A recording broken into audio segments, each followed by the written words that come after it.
तो फिर home science के इस लेसन में हम पढ़ने जा रहे हैं आहार आयोजन क्या है। आहार माने भोजन का आयोजन जो हम करते हैं, आहार आयोजन को प्रभावित करने वाले कारकों का वर्णन करें।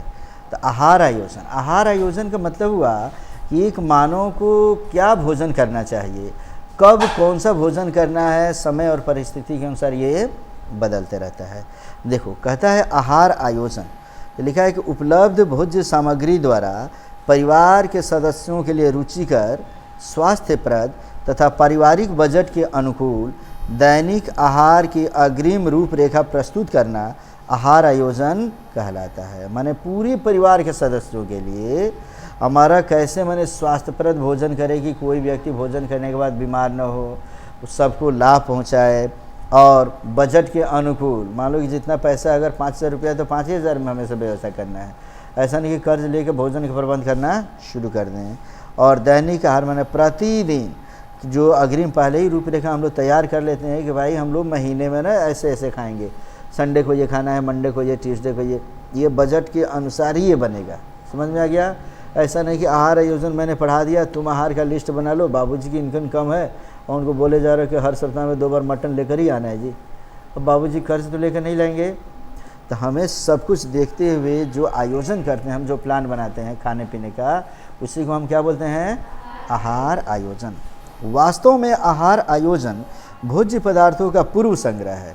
माने पहले से हम प्लान बना लेते हैं कि इस सप्ताह में, महीने में हम लोग क्या क्या खाएंगे, कैसे खाएंगे, क्या प्लानिंग रहेगा, ठीक है ना। आहार का आयोजन करने से समय, श्रम, संपत्ति आदि का बचत होता है। आहार माने भोजन मानव के मूलभूत आवश्यकताओं में सर्वश्रेष्ठ है। रोटी, कपड़ा और मकान की जो बात मैंने बोला बच्चे, उसमें से अभी हमने कपड़ा का महत्व देखा। तो अगर तीनों चीज़ों में अगर कहा जाए तो समझ लो कि सबसे ज़्यादा महत्वपूर्ण कौन है? रोटी। रोटी माने भोजन। तो भोजन का इसमें कहते हैं कि मानव के मूलभूत आवश्यकताओं में सर्वश्रेष्ठ है। आहार का आयोजन करते समय पोषक तत्वों के मौजूदगी को ध्यान में रखना चाहिए। आहार आयोजन क्यों है? देखो, एक पढ़ा लिखा परिवार और एक बुड़बक परिवार, दोनों में फ़र्क होता है।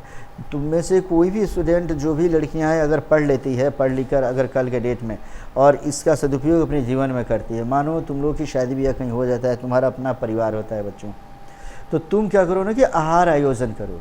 प्लान बनाओ कि घर में कितने सदस्य हैं और 1 महीने का प्लान बनाओ। 1 महीने में कितना चावल लगेगा, कितना आटा लगेगा, कितना दाल लगेगा, कितना उसमें तेल लगेगा।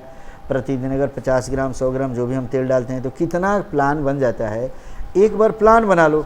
अब प्लान बनाकर जाकर एक दिन महीने में शुरू में ही जाकर किसी दुकान से जो होलसेल रेट के थोक विक्रेता हैं, उनके यहाँ से जाके खरीद के लेके आ जाओ। सब पे छूट मिल गई, ला भी दिए, तुमने प्लान भी बना लिया। महीना दिन में अब समय का भी बचत हो गया, तुम्हारा मेहनत भी बच गया बच्चे, और संपत्ति भी बच गई। जहाँ तुम्हें अगर समझो कि 5,000 का सामान खरीदोगे खुदरा में करके बार बार भेज कर, वहाँ तुम्हारा काम 4 साढ़े 4 हज़ार रुपये में आराम से चल सकता है। समझ गया ना साहब? तो इसी आयोजन को हम क्या कहते हैं? आहार आयोजन। तो जब हम प्लान बनाते हैं तो देखते हैं कि गर्मी की ऋतु है, कि ठंडी की ऋतु है, कि शरद ऋतु है, माने बसंत ऋतु है। हम ये सब मिलाकर तब उसी के अनुरूप भोजन का प्रबंध करने के लिए प्लान बनाते हैं। तो कहते हैं कुछ ऐसे कारक हैं जो आहार आयोजन को प्रभावित करते हैं, जो निम्नलिखित है। कौन कौन कारक है जो हमें आहार आयोजन को प्रभावित करेगा? तो पहला, पारिवारिक व्यक्तियों की रुचि व आवश्यकता। तुम्हारे परिवार में कौन व्यक्ति क्या खाता है, उसके इंटरेस्ट के अनुसार ही तुम्हें लाना होगा बच्चा। और कुछ करो या ना करो, भोजन तो प्रतिदिन सबको मिलना चाहिए। और इंटरेस्ट का भोजन अगर नहीं मिला तो समझ लो बच्चे घर में शांति ही नहीं है। तो दूसरा होना चाहिए पारिवारिक आय। इनकम भी देखेंगे कि हमारे परिवार में कितना आय है, उसके अनुसार हम लोग ये व्यवस्था करेंगे, आहार आयोजन करेंगे। तीसरा है ऋतु और मौसम। जैसे मान लो कि जो भी ऋतु है, देखो तो उस ऋतु के अनुसार, मौसम के अनुसार हमें भोजन का प्रबंध करना चाहिए। मानो कि जैसे बिहार में रहते हो तुम लोग, अब पता चलते कि तो बारिश आ गया, बहुत बारिश हो रही है, एकदम लगातार बारिश छूट ही नहीं रहा है, तो रात को क्या प्लान बना लेते हैं हम लोग? हाँ, लिट्टी चोखे का प्लान हम लोग आराम से बना लेते हैं बच्चे। और वही पैसा है अगर तो लिट्टी मुर्गा का प्लान बना लेते हैं बच्चे, माने लिट्टी मीट लोग बना लेते हैं। तो ये जैसे तो अलग अलग समय में अलग अलग हम लोग भोजन का प्रबंध। जैसे गर्मी ज़्यादा है तो हल्के फुल्के भोजन हम लोग लेना चाहते हैं, और ठंड ज़्यादा है तो गर्मा गर्म थोड़ा सा पकोड़े वगैरह एकदम लेना चाहते हैं, चाय कॉफ़ी वगैरह लेना चाहते हैं कि थोड़ा शरीर में गर्मी हो जाए। आयु के अनुसार भी भोजन आहार बनाना बच्चे। ऐसा ना है कि बूढ़े व्यक्ति को एकदम खूब बढ़िया मीट मछली खिला दोगे, पचेगा नहीं, बीमारी हो जाएगी बच्चे, ठीक है ना। और छोटे बच्चे के पौष्टिक में दूध की मात्रा, फल फ्रूट की मात्रा, ये सब रखनी चाहिए।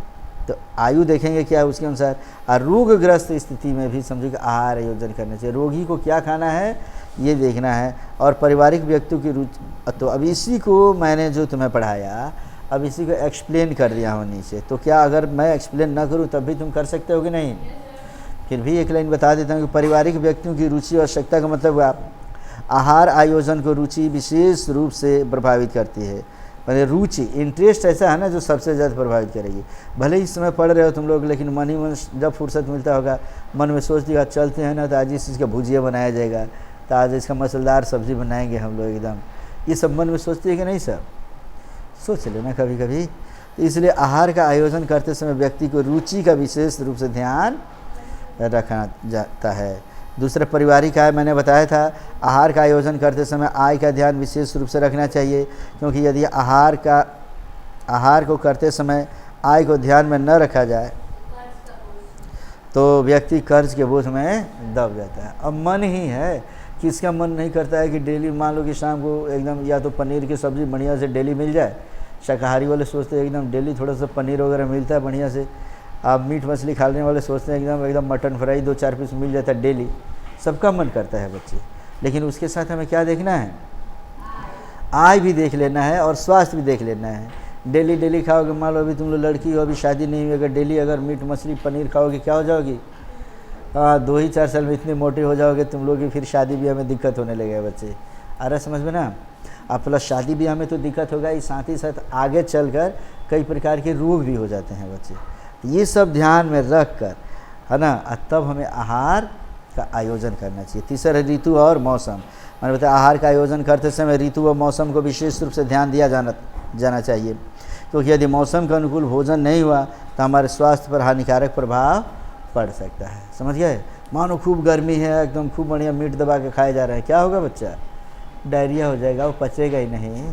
तो खूब गर्मी हो तो थोड़ा हल्का भोजन किया जाता है बच्चे, और ठंडी हो तो थोड़ा सा गर्मा गर्म भी भोजन कर लेंगे, थोड़ा ज़्यादा भी दबा लेंगे हम लोग तो कोई दिक्कत नहीं है। लेकिन गर्मी में कम भोजन करना है। हालांकि गर्मी हो ठंडी हो, कभी भी भोजन जितना भी हमारा पेट में ज़रूरत है ना, उससे थोड़ा सा कम ही भोजन करना चाहिए, ठीक है। आयु, मैं बताया था कि आहार में आयु के अनुकूल परिवर्तन करना पड़ता है, क्योंकि वृद्धों के लिए अलग भोजन, बच्चों के लिए अलग भोजन का आयोजन करना पड़ता है। ये बात पढ़ा चुका हूँ मैं तुम्हें।